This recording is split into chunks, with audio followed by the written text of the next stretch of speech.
ओम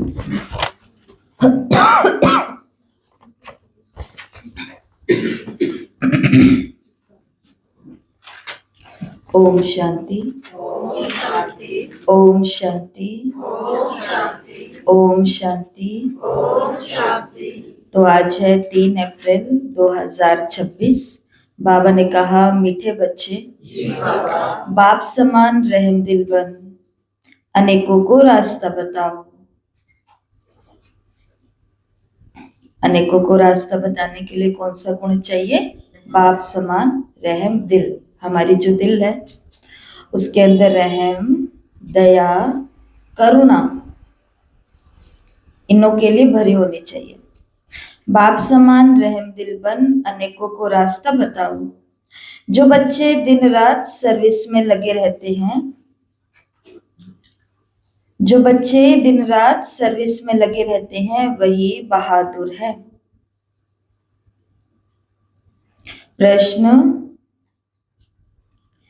ऊंची तकदीर का मुख्य आधार किस बात पर है? तकदीर ऊंची बनानी है, पानी है, तो ऊंची तकदीर का मुख्य आधार किस बात पर है? कैसे बनती है तकदीर ऊंची? पढ़ाई से, योग से, आपने कहा सेवा से, बाप समान बनने से, है ना। बाबा ने कहा याद की यात्रा पर। किस आधार पर? याद की यात्रा पर। जितना जो याद करता उतनी ऊंची तकदीर बनाता है। शरीर निर्वाह अर्थ कर्म करते बाप और वर्षे को याद करते रहो तो तकदीर ऊंची बनती जाएगी। शरीर निर्वाह अर्थ कर्म करते बाप और वर्षे को याद करते रहो तो तकदीर ऊंची बनती जाएगी। तो बाप को याद करेंगे, विकर्म विनाश होते जाएंगे, आत्मा में सारे परमात्मा के गुण आते जाएंगे। और वर्षे को याद करेंगे तो याद रहेगा मुझे सतयुग में जाना है, ऊंचा पद पाना है, लक्ष्मी नारायण की दुनिया में जाना है, तो उसके लिए मुझे धारणा और सेवा के सब्जेक्ट पर ध्यान देना पड़ेगा, क्योंकि बिना सेवा करे राजधानी स्थापन नहीं होगी मेरी। तो ऊंची तकदीर बनानी है तो बाप और वर्षे को याद करते रहो। और गीत है, तकदीर जगाकर आई हूँ, ओम शांति। बच्चे जब पैदा होते हैं तो अपने साथ कर्मों अनुसार तकदीर लेकर के आते हैं। मालूम है ना ये बात सभी को? इसीलिए बच्चा जिस दिन जन्मा उसी दिन पंडित आते हैं और आकर के उसकी जन्म पत्री बना देते हैं। अभी तो बच्चा आया है, उसने अभी तो कुछ कर्म नहीं किया, उसने अभी तक किसी को पहचाना नहीं, उसको तो ये भी नहीं पता कि मैं शरीर जो मैंने लिया है वो नर का है या नारी का है, कुछ नहीं पता। लेकिन पहले ही दिन उसकी क्या बन जाती है? जन्म पत्री बन जाती है। ये इतने साल का होगा, इसके जीवन में ये विघ्न आएगा, ये इतने साल का होगा, इसको तरक्की मिल जाएगी, इस उम्र में इसका विवाह होगा, ऐसे ऐसे करके इसका ये होगा, बनाते हैं ना। अभी तक तो उसने कुछ किया ही नहीं, उसके आधार पर उसकी बिना किसी कारण से जन्म पत्री बन गई। किस आधार पर? आत्मा के पूर्व जन्मों के कर्मों के आधार पर उनके पास एक साइंस है, और उस साइंस का आधार लेकर के वो क्या बनाते हैं? पत्री बनाते हैं। लेकिन फिर वो बच्चा बड़ा होगा, पत्री के अंदर लिखा हुआ है 18 साल आने तक इसका शरीर छूट जाएगा, मृत्यु हो जाएगी। लेकिन 18 साल की उम्र तक उसने इतना दान पुण्य किया, इतने नेक कर्म किए, इतनों को कहते हैं ना समाज सेवा की, इतनों को महान जीवन दे दिया, और बहुतों की दुआएं उसे मिली। कौन सी? जुग जुग जियो, जुग जुग जियो, जुग जुग जियो। तो फिर बाद में ऐसे बहुत लोग देखे गए हैं जिनकी पत्री में तो लिखा हुआ था इतने साल जिएंगे, लेकिन वो उससे 10 गुना, 20 गुना, 30 गुना ज्यादा जी करके गए हैं, फिर कर्मों के आधार पर आगे। तो बच्चा पैदा होता है तो अपने साथ कर्म अनुसार तकदीर लेकर के आता है। जैसे अब हमारे साथ हुआ, इस शरीर में हम ज्ञान में आने से पहले जैसे भी थे वैसे थे, उसी तकदीर के साथ हम भगवान के घर पैदा हो गए, ज्ञान में आ गए। अब ज्ञान में आने के बाद उसी तकदीर को घसीट करके चलाते रहना है, वो भी हमारे हाथ में है। या फिर यहाँ पर कुछ ऐसे नेक कर्म कर जाने हैं जिससे सब लोग मेरे को क्या दुआएं दे, 100 साल जियो, 1000 साल जियो, हमेशा भगवान की छत्र छाया में रहो भाई, आप तो उसके पास पहुंच ही गए।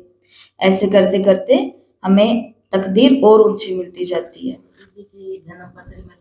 दीदी की जन्म पत्री में तो लिखा हुआ था कि पढ़ाई बहुत करेंगे और करते ही जाएंगे और करते ही जाएंगे और करते ही जा रहे हैं। और कमल गली पर 11वीं पास कर ली तो आगे बढ़ सी 11वीं में फेल हो गयो नहीं तो जिंदगी में की कौन कर सके, मतलब एकदम सही बात है। तो क्योंकि एक विज्ञान है, लेकिन अगर बिल्कुल इसके ऊपर डिपेंड हो गए तो फिर इतना दुनिया में भटकेंगे, इतना भटकेंगे, इतना भटकेंगे। हाँ वो तो, हाँ वो बिल्कुल ऐसा ही नहीं है कि होगा जैसे जैसे अभी हमारे फोन के अंदर नोटिफिकेशन आ जाता है कि आज शाम 3:45 तक बारिश आने के आसार हैं। आसार, अनुमान लगाया जाता है कि आत्मा ऐसे कर्म करके आई है, ये चीजें मिल रही हैं, तो इसके जीवन में 18 साल आते आते ये प्रॉब्लम आएगी। अब वो अपने आसार बनाता है या नहीं बनाता, फिर वो खुद के कर्मों पर आ जाता है।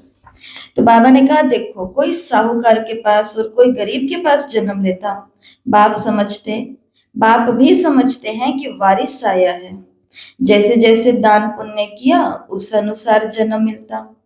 अब तुम मीठे मीठे सिकिलते बच्चों को कल्प बाद फिर से बाप ने आकर समझाया। बच्चे जानते हैं कि हम अपनी तकदीर ले आए हैं, स्वर्ग की बादशाही की तकदीर ले आए हैं। जिन्होंने अच्छी तरह से जाना है और बाप को याद कर रहे हैं, अंडरलाइन, जिन्होंने अच्छी तरह से बाप को जाना है और याद कर रहे हैं, वो आत्माएं अपने स्वर्ग की तकदीर क्या बना रही है, ऊंची बना रही है, क्योंकि उनको भगवान से शक्तियां और वरदान मिल रहे हैं। बाबा ने कहा याद के साथ तकदीर का कनेक्शन है, जन्म लिया है तो बाप की याद भी होनी चाहिए। जितना याद करेंगे उतनी तकदीर ऊंची होगी। तो किस किस को अपना लक बहुत अच्छा करना है, किस्मत बहुत अच्छी हो, भाग्य बहुत अच्छा हो, लक बहुत अच्छा हो, तो हम सबने हाथ ऊपर किया, तो उसके लिए हमें क्या अच्छा करना है, अपना योग का चार्ट, योग का चार्ट, ग्राफ, ग्राफ होता है ना बच्चों के पास, तो ग्राफ कैसा जाना चाहिए, बच्चों के पास नहीं, हर ऑर्गेनाइजेशन होती है वो ग्राफ के ऊपर ही चलती है कि हम ये प्रोडक्ट बना रहे हैं तो लोगों तक ये जा रहा है, तो हमारा ग्राफ जो है खरीद का वो ऊपर की तरफ जा रहा है कि नीचे की तरफ जा रहा है, नीचे जा रहा है तो फिर वो उसमें बदलाव लेके आते हैं, कोई नाम बदल देंगे, कोई डिजाइन बदल देंगे, कोई कुछ और बदल देंगे। ऐसे ही अगर मेरे को तकदीर यहाँ चाहिए तो मेरे को अपना योग, जो मैं 10 मिनट योग लगाती हूँ, 20 मिनट, 40 मिनट, 1 घंटा, 4 घंटा, 8 घंटा तक लेकर के जाना है, कर्म योग।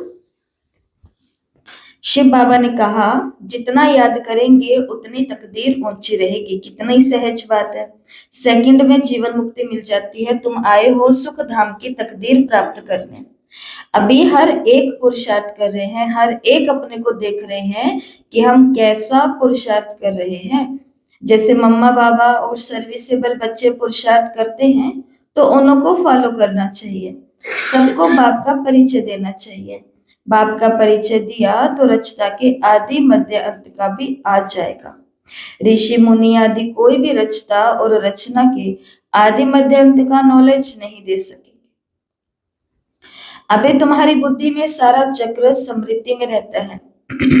दुनिया में कोई भी बाप और वर्षे को नहीं जानते। तुम बच्चे अपने बाप को और अपनी तकदीर को जानते हो। अब बाप को याद करना है, शरीर निर्वाह अर्थ कर्म भी करना है। सारा दिन दीदी ने कह दिया 8 घंटा योग लगाना है और घर गए और कह दिया जल्दी जल्दी नाश्ता पानी दे दो भाई, 8 घंटा योग लगाना है, तकदीर ऊंची बनानी है। पूरा दिन कोई काम नहीं करना, कमाई पर भी नहीं जाना, स्कूल में पढ़ाई के लिए भी नहीं जाना, कॉलेज में डिग्री लेने के लिए भी नहीं जाना, क्योंकि अब मेरे को तो सीधी अपनी तकदीर ही जगानी है। उल्टा ज्ञान भी, ये बात हम ऐसे नहीं कह रहे हैं, क्योंकि ऐसा होता है, ऐसा होता है। मैं योग लगा रही हूँ, मैं योग लगा रही हूँ। बाबा ने कहा शरीर निर्वाह कर्म भी करने हैं, कमाना है तो कमाना है। इसके लिए सुबह का सत्संग का प्रबंध भगवान ने क्यों रखा हुआ है, क्योंकि एक बार इस शरीर निर्वाह के कर्मों में आए फिर निकलने का समय नहीं मिलेगा। घर बार भी संभालना है। कोई अगर निर्बंधन है तो वो अच्छी सर्विस कर सकते हैं। बाल बच्चे कोई को नहीं है तो उनको सर्विस करने का अच्छा चांस है। स्त्री को पति या बच्चों का ही तो बंधन होता है। अगर बच्चे नहीं हैं तो बंधन मुक्त ठहरे। वो जैसे कि वानप्रस्थी हो गए। फिर मुक्ति धाम में जाने के लिए संग चाहिए। बंधन मुक्त तो है लेकिन फिर भी क्या चाहिए? एक संग चाहिए। भक्ति मार्ग में तो संग मिलता है साधुओं आदि का। निवृत्ति मार्ग वालों का तो वो निवृत्ति मार्ग वाले प्रवृत्ति मार्ग का वर्षा दिला नहीं सकते। तुम बच्चे ही दिला सकते हो। तुमको बाप ने रास्ता बताया है। भारत की हिस्ट्री ज्योग्राफी 84 जन्मों की बैठ समझाओ। भारतवासी ही 84 जन्म लेते हैं, एक की बात नहीं है। सूर्यवंशी सो फिर चंद्रवंशी फिर वैश्यवंशी घराने में आते हैं। नंबरवार तो होते हैं ना। भारत का पहला नंबर प्रिंस है, कौन है? श्री कृष्ण, जिसको झूले में झुलाते हैं। दूसरे नंबर को झुलाते ही नहीं क्योंकि कला कम हो गई। जो पहला नंबर है उसकी ही पूजा होती है। मनुष्य समझते नहीं कि कृष्ण एक है व दो तीन है। बाबा ने कहा, ये बात भी बाबा ने हमें बताई है कि कृष्ण की भी डिनाइस्टी चलती है। ये किसी को भी पता नहीं। पूजा सिर्फ नंबर 1 की होती है। तो कृष्ण के जैसे कितने और होते हैं? 7 और होते हैं। कृष्ण छोटा श्री महाराज कुमार है। फिर बाद में बड़ा होगा तो महाराजा नारायण बनेंगे। फिर बाद में शरीर त्यागेंगे लगभग 150 साल की उम्र लेने के बाद में, है ना। फिर इस आत्मा का तो अगला जन्म हो जाएगा, लेकिन इनके घर में फिर जिसका जन्म होगा वो दूसरे नंबर की कृष्ण की आत्मा होगी। इसलिए तो बाबा कहते हैं मम्मा बाबा की गद्दी पर बैठने लायक बनो। कृष्ण और राधा के विवाह के बाद महाराजा नारायण महारानी श्री लक्ष्मी के घर में जो संतान पैदा होगी वो सेकंड नंबर का विश्व राजकुमार होगा। तो अगर उनके घर में जन्म लेना है, दूसरे नंबर का भी कृष्ण बनना है, फिर उस दूसरे वाला महाराज कुमार बनेगा। फिर उसके विवाह के बाद उसके घर संतान आएगी तो वो फिर कौन सी आएगी? तीसरे नंबर का कृष्ण आएगा, फिर चौथे नंबर का कृष्ण आएगा, ऐसे ऐसे होएगा। इसलिए 8 जन्म बताए हैं, 8 गद्दियां बताई है। श्री कृष्ण, गोविंद, हरि, मुरारी, हे नाथ, नारायण, एक और नाम है बीच में, हे नाथ नारायण वासुदेवा से पहले एक और नाम आता है, वो हम लोग मिस करते हैं भक्ति में, लेकिन शास्त्रों के अंदर वो पूरा लिखा हुआ है। आज आपको भेजेंगे, ठीक है। मैं बता ही रही थी ना। तो लेकिन वो इतने 7 नाम लेने की हमें आदत है, बाकी ये होंगे कितने? 8 होंगे। तो ये 8 किसके नाम है? 8 गद्दी पर बैठने वाले राजकुमारों के नाम है, राजकुमारों के नाम। दूसरे नंबर को नहीं झुलाते। बाबा ने कहा ये जो भी पूजा पाठ आदि दिखा रहे हैं ना, वो कौन से नंबर के कृष्ण की दिखा रहे हैं? पहले नंबर के कृष्ण की दिखा रहे हैं। लेकिन मनुष्य नहीं समझते कि कृष्ण भी एक है या 2-3 है। श्री कृष्ण की डायनेस्टी चलती है, ये किसी को पता नहीं। पूजा सिर्फ नंबर 1 की होती है। मार्क्स तो नंबरवार ही मिलते हैं ना। तो पुरुषार्थ करना चाहिए कि क्यों ना हम पहले नंबर में आए, मम्मा बाबा को फॉलो करें। तो जिसकी गद्दी पर बैठना है, जिसकी गद्दी पर बैठना है उसको फॉलो करना पड़ेगा कि नहीं करना पड़ेगा? तो बाबा ने कहा लक्ष्मी नारायण के सिंहासन पर बैठना है उनका बच्चा बन करके। तो उसके लिए पूरा किसको फॉलो करना पड़ेगा? लक्ष्मी नारायण की आत्मा को।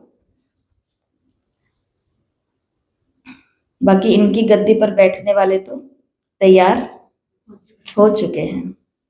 उनकी आगे गद्दियों पर बैठना है क्योंकि एक फैमिली होगी, एक वहां पर बहुत सुंदर रॉयल फैमिली होगी। वहां पर भी अगर आना है, जिसको बाबा 8 तो हो गए पर 100 है अभी, 108 में से 8 तो हैं, बाकी तो कहते हैं कि ये भी पता नहीं हो गए कि नहीं हुए, पीछे 3-4 पड़े हैं, ऐसा है। मम्मा बाबा को फॉलो करें, उनकी राजधानी ले लें। जो अच्छी सर्विस करेंगे वो अच्छे महाराजा के घर में जन्म लेंगे। तो अच्छे महाराजा के घर जन्म लेना है तो उसके लिए सर्विस कैसे करनी पड़ेगी? अच्छी करनी पड़ेगी। ठंडी करनी पड़ेगी कि तरावटी एकदम गर्मा गर्म करनी पड़ेगी? तरावटी करनी पड़ेगी। वहां तो है ही महाराजा महारानी। उस समय कोई राजा रानी का टाइटल नहीं होता है, वो तो बाद में शुरू होता है। तो राजा रानी का टाइटल कहाँ से शुरू होते हैं? द्वापर से जब पतित बनते हैं तो उसमें बड़ी प्रॉपर्टी वाले को महाराजा कहा जाता है, फिर राजा का लबक कम हो जाता है। फिर जब भक्ति मार्ग शुरू होता है तो गरीब साहूकार में तो फर्क रहता है ना। अब तुम बच्चे ही शिव बाबा को याद करते हो और उनसे वर्षा ले रहे हो, और सत्संगों में मनुष्य बैठ कथा सुनाते, मनुष्य मनुष्य को भक्ति सिखलाते। वो ज्ञान देकर सदगति नहीं कर सकते। वेद शास्त्र आदि सब है भक्ति मार्ग के। सदगति तो ज्ञान से होती है। पुनर्जन्म को भी मानते हैं। बीच में कोई वापस नहीं जा सकता। अंत में बाप आकर के सबको साथ लेकर के जाएंगे। इतनी सब आत्माएं कहाँ जाकर के ठहरेंगी? सब धर्म वालों के सेक्शन अलग अलग है। सभी धर्म वालों के सेक्शन परम धाम में अलग अलग है। तो ऊपर उनका धर्म पिता की सोल है, फिर उनके नीचे उनका पूरा झाड़ है। फिर धर्म पिता की सोल है, फिर उनके नीचे उनका पूरा झाड़ है, जो द्वापर से लेकर के अभी कलयुग तक उस धर्म के कट्टर, मतलब बिल्कुल उसी धर्म की आत्माएं हैं। जानते हैं ये बात सभी? दिखा परम धाम अभी आपको जब मैं बता रही थी? इसे कहते हैं मुरली के साथ क्या करना? योग करना। मुरली के साथ ही हमारा क्या लगा हुआ है? योग लगा हुआ है। तो बाबा ने कहा इतने सब आत्माएं कहाँ जाएंगी? तो ऐसे नहीं मन मर्जी से कोई कहीं भी बैठ जाएगा परम धाम में। वहां पर भी बहुत अच्छी सेटिंग है। ऊपर शिव बाबा, फिर ब्रह्मा विष्णु, हाँ, ब्रह्मा विष्णु शंकर, 3 बिंदी। फिर उसके बाद में ये सतयुग की आत्माएं 8।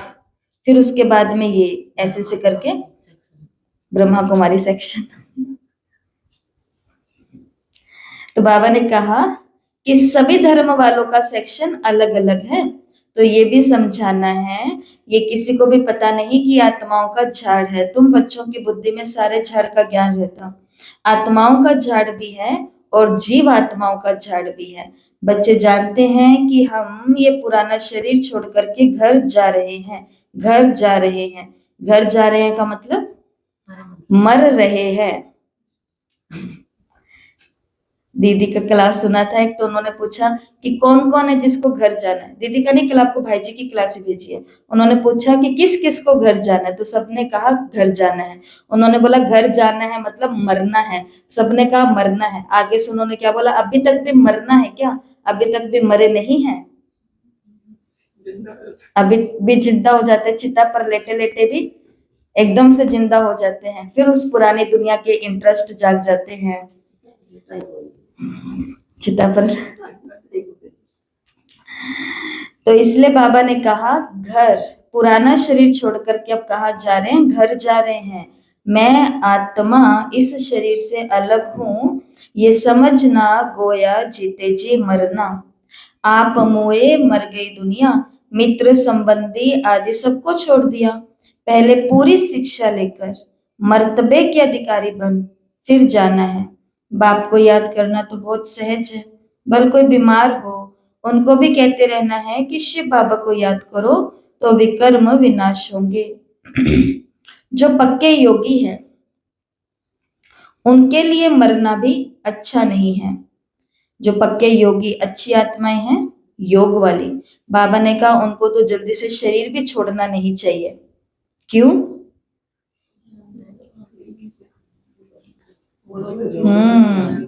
क्योंकि वो योग में रह करके रूहानी सेवा करते हैं। मर जाएंगे तो सेवा नहीं कर सकेंगे। सेवा करने से अपना ऊंच पद बनाते रहेंगे और भाई बहनों की सेवा भी होगी। इसलिए घड़ी घड़ी दुखी होकर के ये नहीं बोलना बाबा ले जा मुझे। और इधर एक नया कपड़ा भी मार्केट में दिख गया तो इतने में बाबा ले जा मुझे याद आएगा? बाबा ये वाला दिला दो, ये रंग नहीं पहना। तो आत्मा के अंदर दोनों संस्कार है, संन्यास के भी हैं और चीजों के आकर्षण में आने, मोह के भी हैं। तो इसके लिए अपने पास ऑप्शन नहीं रखने अपन को। जब विकल्प ही नहीं होंगे तो हम किस रास्ते जाएंगे? कोई रास्ता ही नहीं है। अब सुबह सुबह जिसने ये विकल्प ही खत्म कर दिया कि 4 बजे के 5 बजे के बाद में तैयार हो ही जाना है, बस 5 बजे तो तैयारी की शुरुआत ही कर देनी है हमको, उनके अलावा उनके पास ये ऑप्शन नहीं है, किसी भी प्रकार का ऑप्शन नहीं है। तो जब विकल्प, इसलिए बाबा हमको क्या कहते हैं, संकल्प और विकल्प दोनों से ऊपर जाना है। और जब विकल्प होता है कि कोई बात नहीं, शाम को अगर आज ही मैं अनाउंस कर दूं ना कि शाम को भी मुरली है, तो अपने, ये किसी की प्रॉब्लम नहीं है हमारी में से, लेकिन ये जो मन है ना, ये मन ऐसा है कि इसको जहां पर ऑप्शन मिलता है ना, या तो वो फिर कौन सी चीज पकड़ लेता है? आराम वाली, कि ये भी तो हो सकता है, वो टालने की कोशिश करता है। इसलिए आपको याद होगा अव्यक्त वाणी कराई थी जो बोर्ड पर, इसी भट्टी की 1 महीने पहले, तो उसके अंदर टालने वाली बातें भी थी, बहाना करना, टालना, टाल मटोल करना, ऐसा लिखा था बोर्ड के ऊपर। इसके लिए अपन को संकल्प तो नहीं, लेकिन विकल्प भी नहीं करना। ये वाला नहीं आता, क्योंकि वो उसको नहीं आएगा जिसको ये अनुभव है कि सुबह का आनंद एक अलग ही होता है। तो बाबा ने कहा इसके लिए ये बच्चे मरने नहीं चाहिए, थोड़ा जीने चाहिए। हम आपस में भाई भाई हैं, एक बाप के बच्चे हैं। बाप कहते मुझे याद करो तो विकर्म विनाश होंगे। आगे भी ऐसे ही कहा था, किसी को भी समझा सकते हो, बहन जी, भाई जी, तुम्हारी आत्मा तमो प्रधान बन गई है। वो आते तो लोग पूछते हैं कि बस आप हमें ये बताओ, हम आपसे कुछ पूछना चाहते हैं। हाँ पूछो। इनको कैसे कंट्रोल में करें? कर्मेंद्रियों को। वो कहते कर्मेंद्रियों को कंट्रोल कैसे करें? तो उनको बोला जाता है आप अपने बच्चों को कंट्रोल कैसे करते हो? तो कहते हमारे हैं। आपके हैं तभी कर रहे हो ना। पड़ोसियों के बच्चे को कर सकते हो? नहीं कर सकते। अपने सगे भाई के भी बच्चों को कर सकते हो? नहीं कर सकते। अपनी सगी बहन के बच्चों को नहीं कर सकते। अपने बच्चों के बच्चों को भी नहीं कर सकते। आजकल के टाइम में किसको कंट्रोल कर सकते हैं? अपने वालों को, एक सीमा तक, ठीक है। उनके ऊपर तो अधिकार होता है, कह सकते हैं, बता सकते हैं, जो भी है। क्यों? क्योंकि वो मेरे हैं। मैं इनका पिता हूं और ये मेरे बच्चे हैं। मैं इनकी माँ हूं और ये मेरे बच्चे हैं। मैं आत्मा राजा हूं और ये मेरे कर्मचारी, मेरे अधिकारी, मेरे बच्चे हैं। तो काम यहां नहीं करना, काम कहाँ करना है? मैं आत्मा हूं, मैं आत्मा हूं, मैं आत्मा हूं। 10,000 बारी दिन में बोलो, 10,000 बारी दिन में लिखो, मैं आत्मा हूं, आत्मा हूं। फिर बताना किसकी कर्मेंद्रिय धोखा देती है। तो ये जो शिकायत है ना, धोखा देती है, क्यों देती है? क्योंकि हम वो 10,000 वाला काम ही नहीं कर रहे हैं।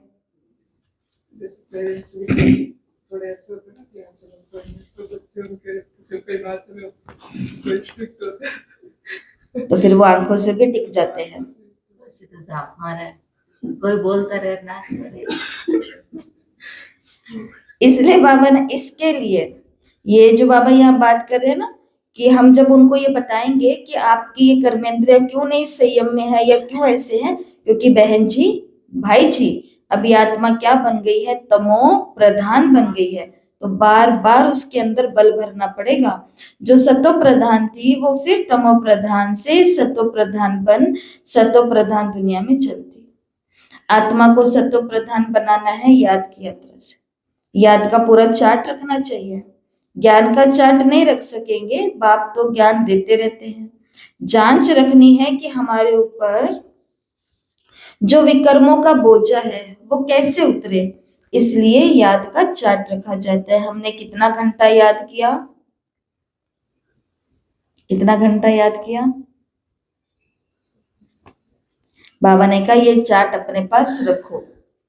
मूल वतन को भी याद करते हैं, फिर नई दुनिया को भी याद करते हैं। उथल पुथल होनी है, उसकी भी तैयारियां हो रही हैं। बॉम्ब शादी भी बनते जाएंगे, एक तरफ कहेंगे कि हम ऐसे ऐसे मौत के लिए सामान बना रहे हैं, और दूसरी तरफ कहते मौत का सामान नहीं बनाओ, समुद्र के नीचे भी मारने का सामान रखा है, ऊपर आकर बॉम्ब छोड़ फिर समुद्र में चले जाएंगे।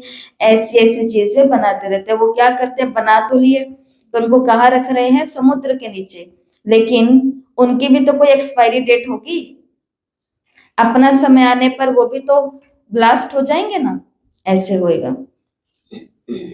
ऐसी ऐसी चीजें बनाते रहते हैं, अपने ही विनाश के लिए कर रहे हैं, मौत सामने खड़ा है, इतने बड़े बड़े महल बना रहे हैं, तुम बच्चों को, तुम जानते हो ये सब मिट्टी में मिल जाएंगे, किन्हीं की दबी रहेगी धूल में, किन्हीं की राजा खाएं, किनकी चोर ले जाएं, सफली उनकी हो जो नाम, बस उतना ही हिस्सा सफल होगा। लोग कहते हैं कि जब सब कुछ मिट्टी में मिल जाएगा तो ये ब्रह्मा कुमारियां सेवा केंद्रों पर सेवा केंद्र, माउंट आबू में बिल्डिंग्स के ऊपर बिल्डिंग्स क्यों बनाती जा रही हैं, जब सब मिट्टी में मिल जाएगा।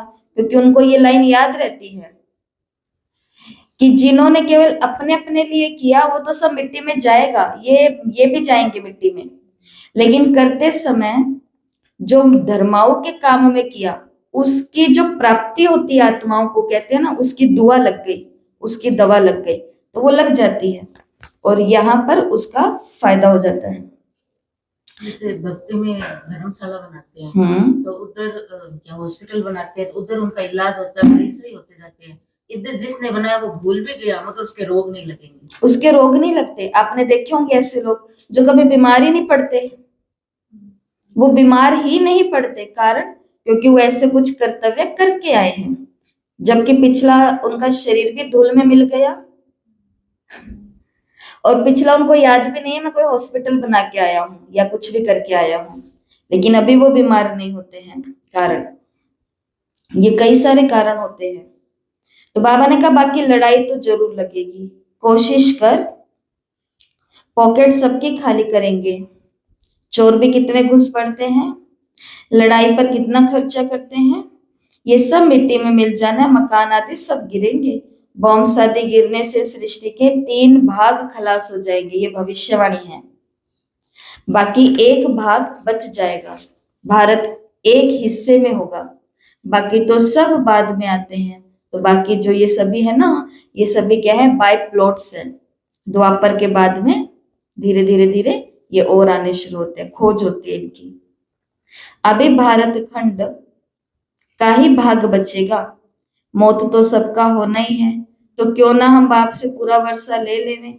इसलिए तो बाप कहते हैं लौकिक संबंधियों से भी तोड़ निभाना है, बाकी बंधन नहीं है तो बाबा राय देंगे कि क्यों नहीं सर्विस पर लग जाते हो, स्वतंत्र हैं तो भूतों का भला कर सकते हैं, अच्छा कहाँ बाहर ना जाएं, अपने मित्र संबंधियों पर ही रहम करना चाहिए। आगे कहते थे ना कि बाबा रहम करो, अब तो तुमको रास्ता मिला है तो औरों पर रहम करना चाहिए जैसे बाप रहम करता है। बाप कहते हैं मुझे याद करो तो विकर्म विनाश होंगे, सन्यासी लोग तो हठ योग आदि कितनी मेहनत करते हैं, यहाँ तो कुछ भी नहीं है, सिर्फ याद करो पाप भस्म हो जाएंगे, इसमें कोई तकलीफ नहीं है, सिर्फ याद की यात्रा की बात है, उठो बैठो कर्मेंद्रियों से भल कर्म करो, सिर्फ बुद्धि योग बाप से लगाओ, सच्चा सच्चा आशिक बनना है उस माशुक का। खुद कहते हैं कि हे आशिकों, हे बच्चों, भक्ति मार्ग में बहुत याद किया है, लेकिन अब मुझ माशुक को याद करो तो तुम्हारे पाप भस्म होंगे, मैं गारंटी करता हूं। भगवान की क्या है, गारंटी है, लेकिन पहली शर्त किसको पूरी करनी पड़ेगी, और वो कौन सी है, योग लगाने की। उसके अंदर ये नहीं चल सकता योग तो लगा लूं पर बाबा योग लगता नहीं है। योग किसका नहीं लगता इस संसार में, जिस दिन से जन्मे उस दिन से तो योग लगा रहे हैं।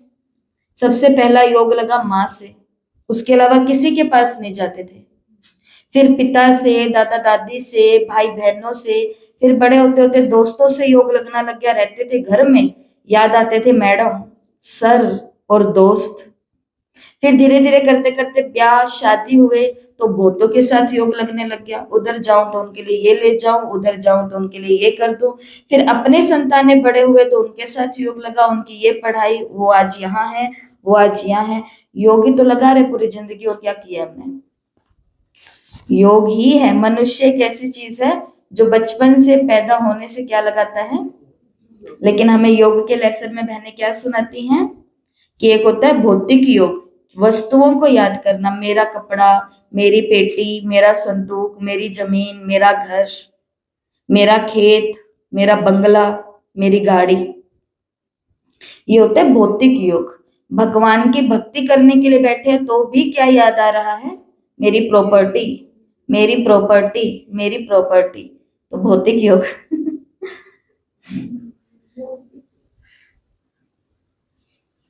वो पूरी दुनिया उसकी प्रॉपर्टी है, बताओ, और हम उसके आगे अपनी इतनी सी नाखून लेकर के बैठे होते हैं। ये होते हैं भौतिक योग। एक होता है दैहिक योग, देहधारियों को सारा दिन याद करते रहना, देहधारियों को सारा दिन याद करते रहना। और अब हमको कौन सा योग बाबा सिखाते हैं, परमात्मा के साथ जुड़ना। ऐसे संसार में कर्म योग उसको बोलते हैं, अपने काम धंधे के साथ लगे होते हैं, पढ़ाई लिखाई के साथ पूरा दिन ना इधर ना उधर ध्यान, बस उसमें ही पूरा खुद को झोंक दिया, तो वो भी एक योग। लेकिन शिव बाबा हमें राजयोग सिखाते हैं। तो बाबा कहते हैं कि उठो बैठो कर्मेंद्रियों से भल कार्य करो, सिर्फ बुद्धि से बाप के साथ योग लगाओ। सच्चा सच्चा आशिक बनना है उस माशुक का। हाँ, बाबा ने कहा मैं गारंटी करता हूँ पाप भस्म हो जाएंगे। कोई कोई बात शास्त्रों में आ गई है, भगवान द्वारा गीता सुनने से तुम जीवन मुक्ति पाते हो। मनुष्य द्वारा गीता सुनने से जीवन बंध में आ गए हो, सीढ़ी उतरते आए हो। हर एक बात में विचार सागर मंथन करना है, अपनी बुद्धि चलानी है। ये बुद्धि की यात्रा है जिससे विकर्म विनाश होंगे। वेद शास्त्र यज्ञ तप आदि करने से पाप नाश नहीं होंगे, नीचे ही गिरते आएंगे। अभी तुमको ऊपर जाना है, सिर्फ सीढ़ी से कोई समझ नहीं सकेंगे जब तक उस पर कोई समझाए नहीं। जैसे छोटे बच्चे को चित्र दिखा करके सिखाना पड़ता है कि ये हाथी है। चित्रों के आगे केवल मात्र खड़े हो जाने से, जैसे अभी हमने प्रदर्शनी लगाई थी तो रात को चित्र वहीं पर ही छोड़ करके आते थे। तो पहले दिन यही बात हो रही थी कि यहीं छोड़ करके जा रहे हैं, कुछ चुरा के तो नहीं लेके जाए। फिर बाद में ये विचार आया कि ये चुरा करके करेंगे भी क्या, ये तो जो चुरा ले उसका तो भला ही हो जाए, बढ़िया चुरा लो तो। पर ये कोई चुराते, हाँ मांग तो रहे थे, मांगते हैं कि ये चित्र हमें मिल सकते हैं। तो बाबा ने कहा चित्रों पर भी कब समझ आएगा उनको, जब कोई इनके ऊपर समझाए। बढ़िया। चित्र इतने कॉम्प्लिकेटेड थे, जिनको खड़ा किया था कि उनको नहीं पता ही किसके आगे खड़ा किया। लेकिन कॉन्फिडेंस, माताओं का कॉन्फिडेंस कि अपने ग्राहकों को ऐसे खींच खींच करके लेकर के आए। आसपास के दुकान वाले वो अभी तक लोग आ रहे हैं, अभी तक आ रहे हैं, और वो क्या कहते हैं, कहते हैं कि बस हम तो यही सोचते हैं जिसकी तकदीर में जितना है उसको उतना ही मिलता है। तो आस पास की जो भी दुकानें थी वो सब देख रहे थे कि भाई हमारे ग्राहकों को आने तो दो हमारी तरफ, ये बीच में ही ले लेते हैं। और क्यों आ रहे हैं वो लोग, क्यों आते जा रहे हैं वो लोग, सिर्फ एनर्जी कि एक यहाँ की बहन जो ज्ञान सुनाते हैं वो, और दूसरा ये माताओं की क्या है, एनर्जी। इसलिए बाबा बोलते हैं संगठन भी एक क्या होती है, शक्ति। अगर सही दिशा में जाए तो कितनी बड़ी शक्ति है कि किसी को कहीं नहीं जाने दिया। पुलिस आए तो उसको भी अंदर ले लिया, बच्चे आए तो अंदर ले लिया, घूमने बेचारे आ रहे हैं उनको भी क्या ले लिया, अंदर ले लिया। तो चित्रों पर बाबा ने कहा समझाओ तो उनको समझ जाएगी। जैसे छोटे बच्चों को सिखाना पड़ता है ये हाथी है, जब हाथी देखेंगे तो चित्र याद आ जाएगा। ऐसे तुम्हारी बुद्धि में आ गया है, चित्र में हमेशा छोटी चीज दिखाई जाती है। तुम जानते हो कि वैकुंठ तो बहुत बड़ा होगा ना, बड़ी राजधानी होगी, वहां हीरे जवाहरातों के महल होते हैं, वो फिर प्राय लोप हो जाते हैं, सब चीजें गायब हो जाती हैं। नहीं तो ये भारत गरीब कैसे बना? साहूकार से गरीब, गरीब से साहूकार बनना है। ये ड्रामा बना बनाया है, इसलिए सीढ़ी पर समझाया जाता है। नए नए आते हैं, उनको समझाने से प्रैक्टिस होगी, मुख खुल जाएगा। एक दिन में कोई भी नहीं सीखा। जिनको देख करके आप लोग सोचते हो कि अरे ये तो कितना बढ़िया समझाते हैं, हम तो ऐसा नहीं समझा सकते, वो भी कभी किसी को देख करके ये सोचते होंगे कि हम तो समझा ही नहीं सकते, ये कितना अच्छा समझाते हैं। लेकिन कहते हैं करत करत अभ्यास जड़मत बुद्धि होत सुजान। प्रैक्टिस प्रैक्टिस करेंगे तो क्या खुल जाएगा? मुख खुल जाएगा। सर्विस लायक बच्चों को बनाया जाता है। कई सेंटर्स पर तो बहुत बच्चे अशांति फैलाते हैं। बुद्धि योग बाहर भटकता है तो नुकसान कर देते हैं, वायुमंडल खराब कर देते हैं, है ना। नंबरवार तो होते ही हैं। फिर बाप कहेगा तुमने पढ़ा नहीं ना, तो ये देखो अपना हाल। उनका ध्यान सर्विस पर नहीं है, रहम आत्माओं पर करने पर नहीं है, कुछ पर नहीं है, लेकिन सिर्फ किस पर है? धमाल मचाने पर है, अशांति फैलाने पर है। इनके साथ ऐसा क्यों, इनके साथ ऐसा क्यों, इनके साथ ज्यादा क्यों, इनके साथ दूसरों के भी दिमाग में क्या बिठा देते हैं? फालतू की बातें बिठा देते हैं। तो बाबा ने कहा बाबा इनसे हिसाब लेगा। क्या कहेगा? देखो तुमने पढ़ा नहीं, अब तुम्हारा हाल देखो। दिन प्रतिदिन जास्ती साक्षात्कार होते रहेंगे, पाप करने वालों को सजाएं भी मिलती रहेंगी। फिर कहेंगे नाहेक हमने पाप किए। क्यों मैंने पाप किए? नाहेक का मतलब होता है ऐसे सिर पर हाथ मारते हैं ना, नाहेक। बाप को सुनाकर प्रायश्चित करने से कुछ कम हो सकता है, नहीं तो वृद्धि होती रहेगी। ऐसा होता रहता है। खुद भी महसूस करेंगे, परंतु फिर कहते क्या करें, हमारी ये आदत ही नहीं मिटती। उनको भी पता है, कितना भी रोक दो, कितना भी टोक दो। अब मैंने कितनी बारी कहा है आओ तो शांति में आया करो, बोलते बोलते मत आया करो। लेकिन आदत क्या पड़ चुकी है? प्रैक्टिस हो गई है बोलने की।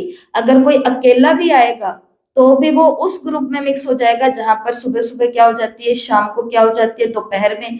कोई समय, कोई सीमा, कोई लेवल, कोई कैटेगरी नहीं है। बस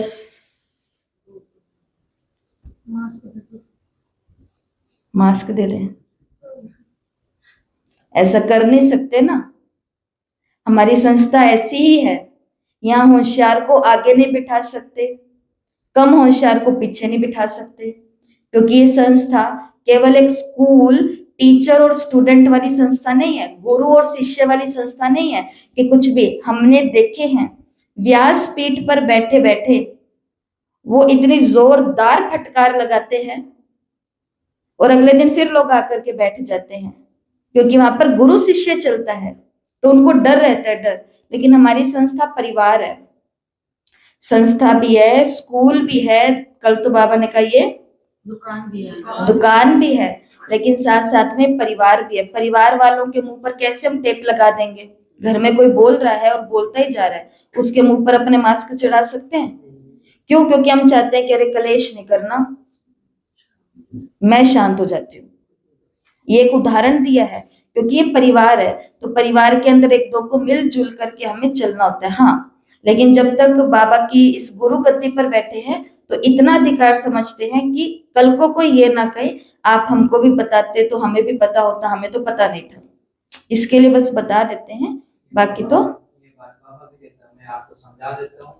बाकी तो हाँ, बाकी तकदीर, बाकी तकदीर। देखो कई बच्चे कहते हैं बाबा को, क्या कहते हैं कि बाबा क्या करें, हमारी आदत मिटती ही नहीं है, इससे तो घर जाकर के रहो। कोई तो अच्छी सर्विस करते हैं और कोई डिसर्विस करते हैं। हमारी सेना में कौन कौन बहादुर है? आज बाबा ने इसको क्या कहा? सेना। हमारी सेना में कौन कौन बहादुर है? ये बाप बैठ नाम बताते हैं। बाकी लड़ाई आदि की कोई यहाँ बात नहीं है, यह बेहद की बात है। अच्छे बच्चे होंगे तो बाप जरूर उनकी महिमा ही करेंगे ना।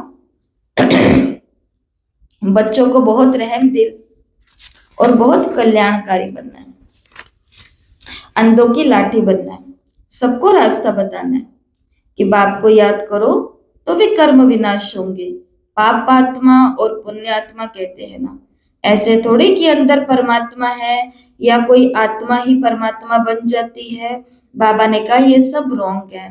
परमात्मा पर पाप थोड़ी लगता है, उसका तो ड्रामा में पार्ट है सर्विस करने का। मनुष्य ही पापात्मा और पुण्यात्मा बनते। जो सतो प्रधान थे वही तमो प्रधान बने हैं। उनके तन में बाप बैठ सतो प्रधान बनाते हैं, तो उनकी मत पर चलना पड़े ना। अभी बाप ने तुम बच्चों को विशाल बुद्धि बनाया। विशाल बुद्धि का मतलब है हम यहाँ कुछ कर रहे हैं ना, तुम आगे के अपने 10, 20, 40 साल तक सोच सकते हैं किसका मुझे क्या रिटर्न भुगतना पड़ेगा, अच्छा भी और बुरा भी। तो अभी बाप ने तुम बच्चों को विशाल बुद्धि बनाया है। अभी तुम जानते हो कि राजधानी कैसे स्थापन हो रही है। बाप ही ब्रह्मा तन में आकर के ब्रह्मा मुख वंशावली बच्चों को राजयोग सिखाए देवी देवता बनाते, फिर पुनर्जन्म लेकर के सीढ़ी उतरते हैं। अब फिर सब रिपीट करना है। बाप फिर ब्रह्मा द्वारा स्थापना करा रहे हैं।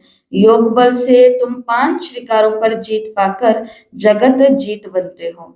योग बल से 5 विकारों पर जीत पाकर तुम जगत जीत बनते हो। बाकी यहाँ लड़ाई आदि की कोई भी बात नहीं है, लड़ाई की बात नहीं है। अच्छा, मीठे मीठे सिकिलदे बच्चों प्रति माता पिता बाप दादा का याद प्यार और गुड मॉर्निंग। रूहानी बाप की रूहानी बच्चों को नमस्ते। हम रूहानी बच्चों की रूहानी माता पिता गुड मॉर्निंग, ओम शांति, बाबा शुक्रिया, वाह बाबा वाह। धारणा के लिए मुख्य सार पहला। तो आज बाबा ने क्या धारण करने के लिए बोला? सब पर रहम करना है, कल्याण करना है सबका, और योग बढ़ाना है, क्योंकि योग से ही बाबा ने कहा तकदीर ऊंची बनेगी। अंधों की लाठी बनना है, सबको रास्ता बताना है, अशांति नहीं फैलानी और नुकसान नहीं करना। इससे अच्छा बाबा ने कहा घर बैठ जाओ, कह दिया ना, पर नहीं, हमको तो क्या करनी है? सेवा करनी है। क्या करनी है? सर्विस। सतो प्रधान बनाना है और बहादुर बनना है। धारणा के लिए मुख्य सार पहला, बंधन मुक्त बन बाप की सर्विस में लग जाना है। बंधन मुक्त बन बाप की सर्विस में लग जाना है, तब ही ऊंची तकदीर बनेगी। रहमदिल बन अनेकों को रास्ता बताना है, अंधों की लाठी बनना है। देखो जिनको बच्चे नहीं है ना, बाबा ने कहा वो क्या कर सकते हैं? बंधन मुक्त होकर के जितने चाहे उतनी सेवा कर सकते हैं। लेकिन अगर आत्मा के अंदर ज्ञान नहीं है तो वो क्या कर लेते हैं? पड़ोसियों के बच्चों को खिलाना शुरू कर लेते हैं, उनके बंधन में सारा दिन बंधे रहते हैं। या फिर बच्चे अडॉप्ट कर लेते हैं, फिर उनके बंधन में लगे रहते हैं। भगवान ने हमको एक रास्ता दिया, अपना भाग्य, अपने परिवार का नाम रोशन करने का, कि हम सर्विस करके अपनी और अनेकों की तकदीर ऊंची कर सकते थे। नहीं तो कब ये 30-40 साल के होंगे, कब इनका शादी ब्याह सब कुछ निपटेगा, तब जाकर के मैं निर्बंधन बनूंगी शायद। लेकिन पहले ही उनकी व्यवस्था परमात्मा ने करी हुई है। लेकिन फिर भी आत्मा को आदत लगी हुई है बंधन बनाने की। अब कई हैं जो अलग अलग एरिया में जाकर के चले जाते हैं कि यहाँ पर हमें कोई परेशान नहीं करेगा, लेकिन वहां पर भी जाकर के अगर हमने नए रिश्ते बना लिए तो फिर क्या फायदा हुआ पुरानों को छोड़ करके आने का? ये बात होती है। ठीक है, तो रहम दिल बन करके क्या करना है? अनेकों को रास्ता बताना और अंधों की लाठी बनना है। दूसरा, इस शरीर से ममत्व निकाल, जीते जी मरना है, क्योंकि अब वापस घर जाना है। बीमारी में भी एक बाप याद रहे तो विकर्म विनाश हो जाएंगे। और अभी बीमारियां तो कैसे हो गई है? एक साथी की तरह हो गई है, जो साथ साथ रहती है और सबके साथ रहती है। इसके लिए बीमारी से दुखी नहीं होना, अपने को क्या करना है, बीमारी के अंदर भी शिव बाबा को याद करना है। और अगर हमें लगे कि हमें ही आई है सिर्फ, तो हमें अपने मम्मा को देखना चाहिए जिन्होंने 50 साल की उम्र भी पूरी नहीं करी और उनको ब्लड कैंसर था, और उस चीज में भी वो 2 बजे उठ करके बाबा को याद कर लेते थे। कानपुर, बेंगलोर, मतलब साउथ इंडिया, दिल्ली, मुंबई, ना जाने कहाँ कहाँ जा करके बाबा की सर्विस करके आते थे। कितना कुछ पालना देते थे लोगों को, अपने अंदर से जगदम्बा के साक्षात्कार करा देते थे। वो उनके अंदर इतनी शक्ति थी कि वो हमेशा बहुत ही ज्यादा अपने गंभीर रोल के अंदर रहते थे। रमणीक भी बहुत थे, लेकिन वैसे, क्योंकि आत्मा कौन सी आत्मा थी, श्री राधे की आत्मा थी। डॉक्टर देखने आते थे, उनको पता नहीं चलता था कि मरीज कौन सा है। ऐसा ही दादियों के साथ होता था। तो इसके लिए बीमारी एक बहाना, एक वो चीज नहीं है। बीमारी के अंदर हमको क्या करना है, बाबा की याद रहे तो विकर्म विनाश होंगे।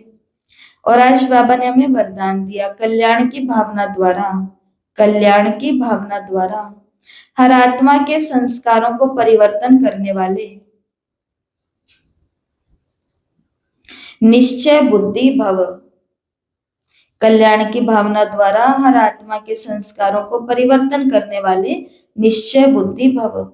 जैसे बाप में 100% निश्चय बुद्धि हो, कितना भी कोई डगमग करने की कोशिश करे लेकिन नहीं हो सकते हो, ऐसे दैवी परिवार व संसारी आत्माओं द्वारा भल कोई कैसा भी पेपर ले, क्रोधी बन सामना करे, इंसल्ट कर दे, गाली दे दे, लेकिन उसमें भी डगमग नहीं हो सकते। इसमें सिर्फ हर आत्मा के प्रति कल्याण की भावना हो। उस भावना, बाबा ने कहा, ये भावनाओं के संस्कारों को परिवर्तन कर देगी। इसमें सिर्फ अधीर्य नहीं होना, क्या बना के रखना है, धीरज कायम रखना है। समय प्रमाण फल अवश्य निकलेगा। गाली देने वाले भी क्या हो जाते हैं, शांत हो जाते हैं। आलोचना करने वाले भी ये बोलना तो शुरू कर देंगे कि नहीं ठीक है, चलो बढ़िया कर रहे हैं, अपना अपना ठीक ही कर रहे हैं। इंसल्ट करने वाले भी मान सम्मान करना शुरू कर देंगे, लेकिन ये कब होगा, जब हम थोड़ा सा धीरज बना के रखेंगे। बाबा ने कहा, जैसे मुझ में निश्चय हो गया है ना, कोई नहीं हिला सकता, ऐसे अपने उस फैमिली में और इस दैवी परिवार में भी क्या रखो, निश्चय। आज बीके हैं, कल नॉन बीके हो गए। आज ब्राह्मण है, कल जाकर के शूद्र बन गए। आज सेंटर वाले हैं, यहीं पर ही हम क्लास सुनेंगे, कल घर पर बैठ करके सुनने वाले हो गए। बाबा ने कहा, थोड़ा सा क्या बनाओ, धैर्य, धीरज। आज बाबा ने कहा, सिर्फ इसमें अधीर्य नहीं होना, क्योंकि समय प्रमाण फल अवश्य ही निकलेगा। ये सब ड्रामा की नोंद है। और आज बाबा ने हमें स्लोगन बताया, पवित्रता की शक्ति से अपने संकल्पों को शुद्ध ज्ञान स्वरूप बनाकर, पवित्रता की शक्ति से अपने संकल्पों को शुद्ध ज्ञान स्वरूप बनाकर कमजोरियों को समाप्त करो। और ये आज के अव्यक्त इशारे महान बनने के लिए मधुरता और नम्रता का गुण धारण करो। बाबा ने कहा, वाचा में सदा सत्यता और मधुरता हो तो वाणी की मार्क्स जमा होती रहेंगी। मधुरता का गुण जीवन में है तो हर बोल मोती समान होंगे। ऐसे लगेगा जैसे बोल नहीं रहे हैं, मोतियों की वर्षा हो रही है। वे ऐसा बोल बोलेंगे जो सुनने वाले सोचेंगे कि ऐसा बोल हम भी बोलें। सबको सुनकर सीखने की, फॉलो करने की प्रेरणा मिलेगी। ऐसे मधुर बोल का वाइब्रेशन सर्व को स्वतः ही खींचता है, वाइब्रेशन अपनी तरफ खींचता है। किसी को लगता है हम ऊपर से मीठे मीठे हैं, पता नहीं मेरे पास ये आते क्यों नहीं है, मैं इनसे इतने अच्छे से बात करता हूँ। वाइब्रेशन, हर आत्मा अपने साथ में क्या लेकर के चल रही है, एक आभा मंडल लेके चल रही है, एक ओरा लेकर के चल रही है, एक तरंगे लेकर के चल रही है। तो बाबा ने कहा, वाचा में अगर सत्यता और मधुरता है तो वाणी की मार्क्स जमा होगी। वाचा में क्या होना चाहिए, सत्यता भी होनी चाहिए, जो बोल रहे हैं वो सत्य है। सत्य का मतलब होता है जो अविनाशी है।